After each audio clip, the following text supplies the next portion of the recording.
you can look straight down to the ground. You see, folks, the building is not just one building, it's 9 buildings, but they're all strapped together to form one complete structure. And they put the boxes elsewhere, you'll be looking on top of one of the other rooftops.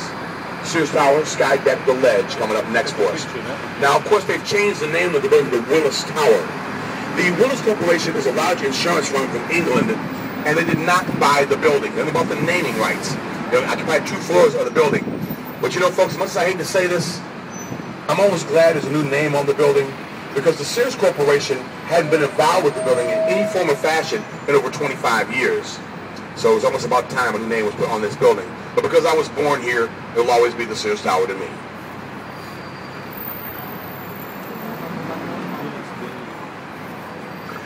We've got a market days going on too, folks, at the base of the Sears Tower every Tuesday and Thursday at various locations throughout our city.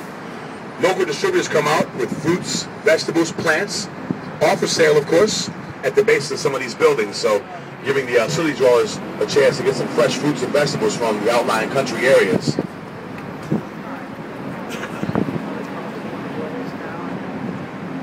So again, Sky Deck on the left-hand side here, folks.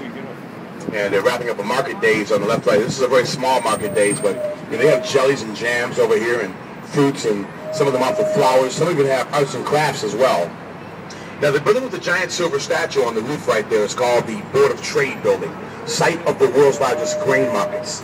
That statue on top, her name is Ceres. She is the goddess of grain or harvest, and Ceres is where the word cereal comes from. She has no facial features, folks, and there's 2 theories behind that. And the first theory, I don't buy. They say if Ceres had a face, she'd be much too beautiful to look upon. But it's not a good story. My story is better. The building was built in 1930, and the architect and artist got lazy.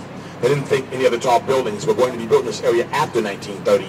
They didn't think anybody would ever see Ceres' face. They simply left her without one. And finally, if you're out and about this evening along the lakefront, look back in this direction toward this series of buildings. You're going to see a building with an extremely well-lit top. People often mistake this building for the world headquarters of White Castle hamburgers, but that's not what it is. It's this pink building off to the left right here called 311 South Wacker. The top of this building does have a significant meaning to the architect that designed it. You see, before he was able to top the building off, his wife passed away. So as an honor to his wife, the top of the building looks like the crown on her wedding ring. So when our city goes dark at night and all these building lights come on, he can look toward the 311 building and remember his beloved late wife. That, by the way, is a true story, folks. She must have been a heck of a girl, that's for sure. That'll be our next stop coming up. This is Ross, so I'll say goodbye to you, folks. Lance, your tour guide, will be back on the bus with you here in a moment. So if you're sticking around, sit back and relax. You know, guys know Lance does a great job for you out here, taking you all around the city. I have to go do one more lunch break, and then I am done for the day. All right, Sears Tower, Sky Deck, Ledge coming up next for you.